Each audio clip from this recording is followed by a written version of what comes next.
Picture a hospital at 3 in the morning. Nurses are lifting patients, doctors are making fast decisions, and emotions are running high.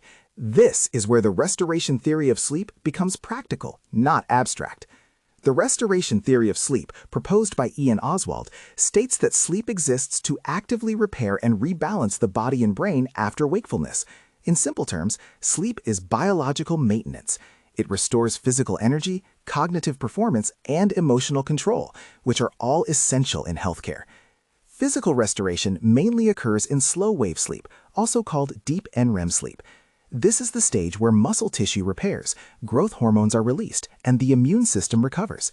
For nurses who stand for hours, lift patients, and perform manual tasks, cutting deep sleep short means starting the next shift physically depleted.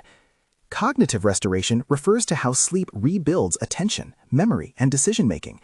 During sleep cycles, which last about 90 minutes, the brain clears metabolic waste and reorganizes information.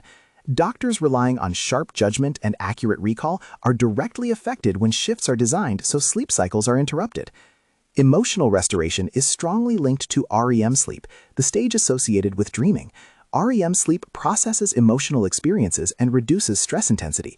Without it, emotional regulation weakens, increasing irritability, burnout, and reduced empathy toward patients. Now apply this to hospital shift planning. Shift work disrupts the circadian rhythm, which is the body's internal 24-hour clock that regulates sleep and alertness. Poorly designed rotas create sleep debt, meaning lost sleep that accumulates over time. Restoration theory tells planners what to fix. Limit consecutive night shifts so sleep debt does not build. Avoid quick returns, sometimes called clopening, because they prevent full sleep cycles.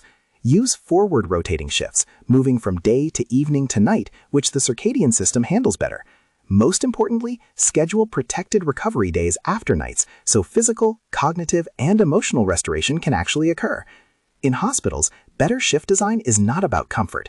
It is about aligning work schedules with how the human body repairs itself to protect staff performance and patient safety.